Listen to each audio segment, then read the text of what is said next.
Assalamu alaikum wa rahmatullahi wa barakatuh. Tawheedosunnat.com. The reason I mentioned this ayah so that we can understand that when we look at the khilafah of those Sahaba Ridwanullahi alayhim ajma'in, especially Al-Khulafa Rashideen, we will realize that it wasn't because of their strength or large number or weapons or any other worldly means that they were able to achieve all of that and conquer the superpower of the time, something that was considered impossible for even large governments and strong powers to do it. And here, these are the people that are coming out of a small city, Medina Munawwara, and conquering the Roman Empire and the Persian Empire.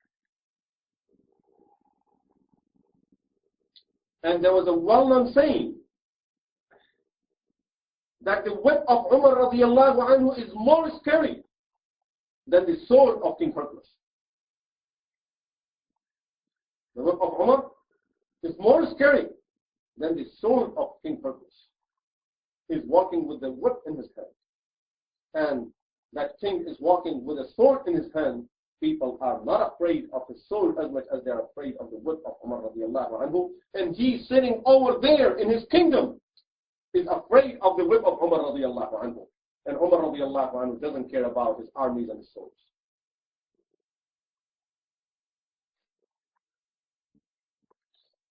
This is when Allah subhanahu wa ta'ala puts the fear in the hearts of the enemies of Allah. But these are the requirements.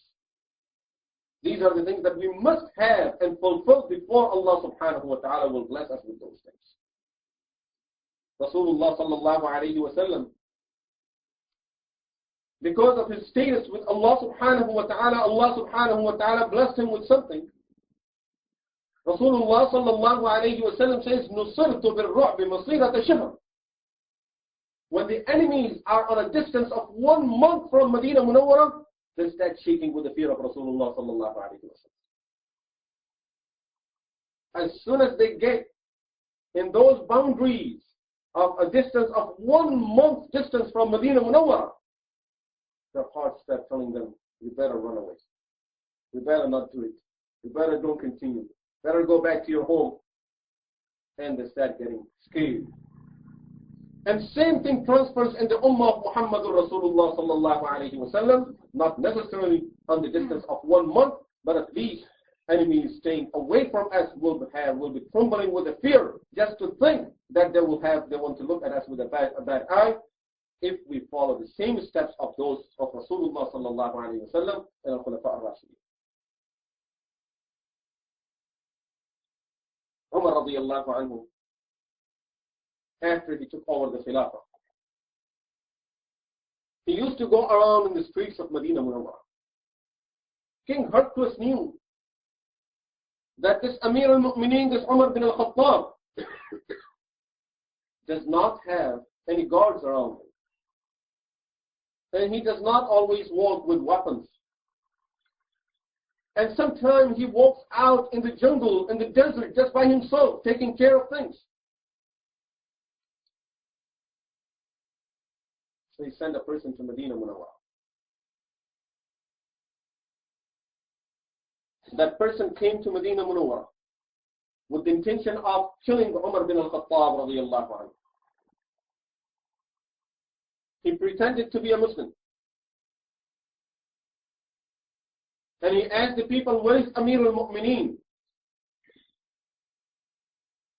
So they pointed towards Umar radiallahu anhu, who was walking in the marketplace, going to the shops in Medina Munawwara to see what are the prices of different items, how these people are dealing with their customers, taking care of all of these things. So that person never thought that this will be Amir al-Mu'mineen. This will be the same person that I'm looking for.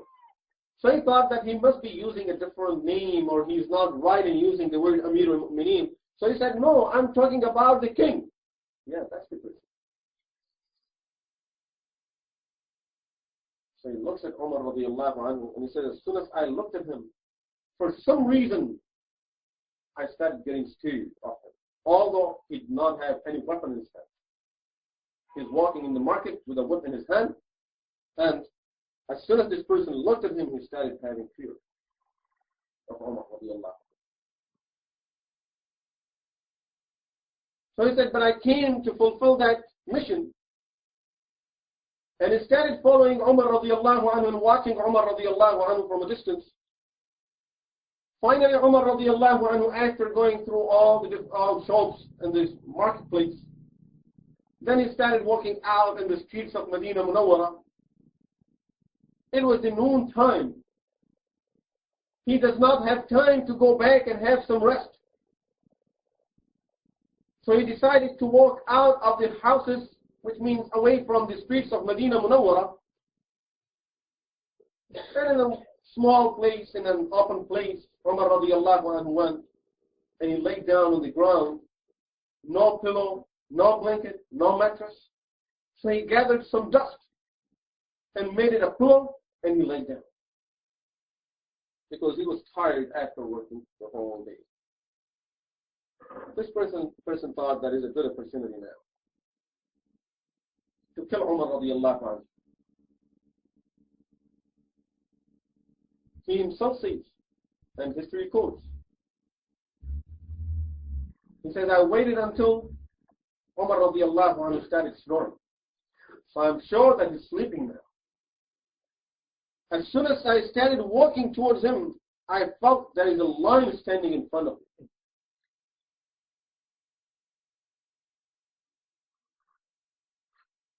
So he said, in the beginning I said to myself, it can't be a lion. And it's just an imagination. Because I'm afraid, I'm thinking that there is a lion there. He says, the more I was walking towards that direction and the lion is coming towards my side, I started to run away. And then he went to Umar radiallahu anhu after he woke up and he met him and he became Muslim. And he told him that this was the mission I came to. All of these things will happen. And they happen. And they can again happen the same way as they happened at that day. And Allah subhanahu wa ta'ala can use the birds, the beasts, the animals to protect the ummah. But we need to do what Allah subhanahu wa ta'ala requires from us. By turning away from those ways, we can never succeed. We can collect whatever we want from the world and out of the worldly gain, but we will never succeed. I was mentioning Umar radiallahu anhu used to go around in the streets of Medina Munawwara. And after becoming the Khalifa, almost his sleep was down to zero. He used to sleep for a very short time during the night time. And then he will have a little rest in the afternoon. As he used to go around in the streets of Medina Munawwara and watching people, and especially people in those days, a lot of people are migrating to Medina Munawwara. So night time, they will stop somewhere outside of Medina. History records a lot of these kind of incidents that Umar radiallahu anhu ran into. I'll just raise some of those for us to understand how was he running the Khilafah. How was Umar radiallahu anhu taking care of people? How much fear of Allah subhanahu wa ta'ala this man had? And with all of those responsibilities that he had on his shoulder, he never hesitated to do the smallest work needed in that time. Once Umar radiallahu anhu, during the night time, he's walking around. He sees a small tent outside of Medina.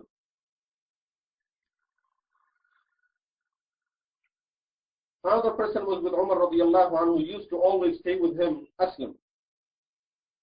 Umar radiallahu anhu said to Aslam, let's go and find out who are these people. Looks like they're travelers, they just arrived and they're spending the night there. They might need something, let's go there.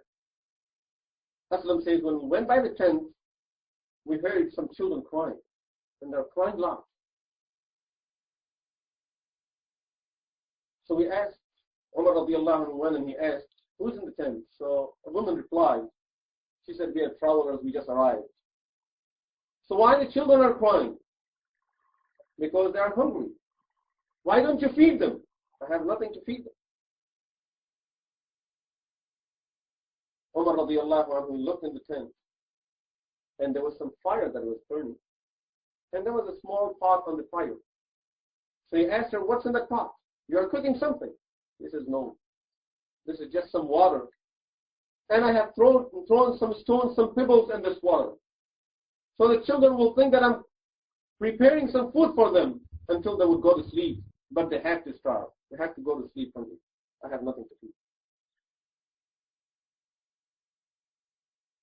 So he asked, then why don't you go and ask Amir al-Mu'mineen? Go to Umar. He should take care of you. He said, I'm not supposed to go to him. If I need something and he's ruling us, he's supposed to come and take care of me here. But how would Umar know about you?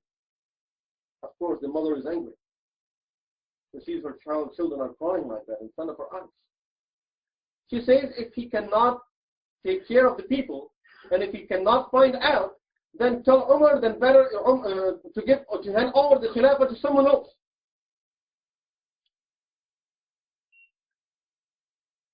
He says, okay, you're right. And he said to Aslam, Aslam, let's go. Bring some food for these people. Aslam says, Umar radiallahu anhu started filling food from his house, from Baytul Mal, and he filled a big container. And now he tells me, Aslam, put it on my shoulder. Aslam said, Amir al-Mu'mineen, it's too heavy for you to carry. Both of us together would carry it. I would help you. I will give you a hand in carrying it. He says, no. I said, put it on my shoulder. Amir al-Mu'mineen, please, you can't take it by yourself. You are going to hurt your back. He says, I better hurt my back in this life than hurt my back in the akhirah. Put it on my shoulder. Are you going to carry this burden on my behalf on the day of judgment? Put it on my shoulder. Aslam said, I had no choice but to put it on his shoulder. And he took that container to that woman's tent. He said to her, please stay away. I'm going to prepare the food myself. And she doesn't know who this person is. He prepared the food. Aslam says, Umar radiallahu anhu had a thick beard. I saw the smoke going through his beard. And he's working hard preparing that food. I'm telling him, Amir al-Mu'mineen, in the morning we have a lot of work to do. You have a lot of things to do in the morning. A lot of things to take care of the next morning. He says, no, I won't just leave these people like this.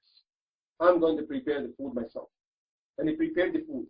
After he prepared the food, he said to that woman, now go ahead and feed your children. She said, may Allah bless you. You were supposed to be the Khalifa, not Umar. Umar radiallahu anhu said, yeah, that's true, but you know, Umar is not a good man, really. He's not the most suitable person for Khilafah.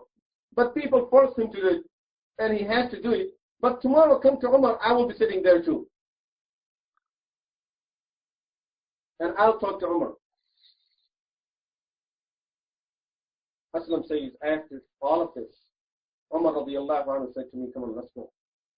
After we walked some steps, on a distance from the tent, there was a tree, the mountain there. There was a tree. Umar radiallahu anhu went and he hid behind the tree. I said, Amir al-Mu'mineen, what are you doing? He says, I'm looking at these children. Leave me alone. Just stand behind me. I don't want the mother to see us.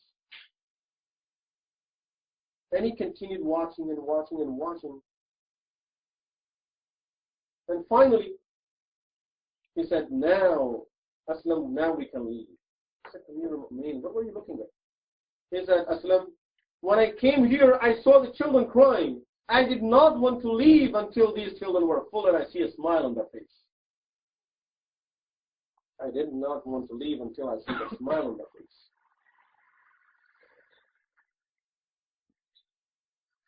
This is Amir al-Mu'mineen. This is Umar bin al-Khattab radiallahu anhu. This is how he's running the Khilafah. And the time, of course, does not allow us to go through any more details, inshallah, in our next sessions. But here, another point that we need to remember. Many times nowadays we compare our leaders and people who are ruling us with Umar bin al-Khattab radiyallahu anhu. Of course, we can never do that. We will never find Umar bin al-Khattab amongst us. But at the same time, the reason I mention this point so that we remember that Rasulullah sallallahu alayhi wa sallam said in the hadith, Allah will always appoint people on you the way you behave. And therefore there is hadith in al-Qurtubi, Tafsir al-Qurtubi. Rasulullah sallallahu alayhi wa sallam said, if you see your rulers and your leaders, they are hurting you, they are mistreating you, they are oppressing you, never waste your time cursing at those people and talking against those people. This is a hadith. Never waste your time cursing at those people and talking against those people. Correct yourself, Allah will correct your leaders. This is what Rasulullah sallallahu alayhi wa sallam said. If we find that Umar radiallahu anhu is taking care of people like this, of course, because he had people of that kind also around him. And we find that Umar radiallahu anhu will assign a person a responsibility that you have to do this. You have to clean the masjid. You have to clean the toilet. You have to move the lawn. You have to clean the streets. Whatever work is assigned by Umar bin al-Khattab radiallahu anhu, that person has no excuse whatsoever in the world to do that work. He has to be on time. He has to finish the work on time. Otherwise, the work will take care of it.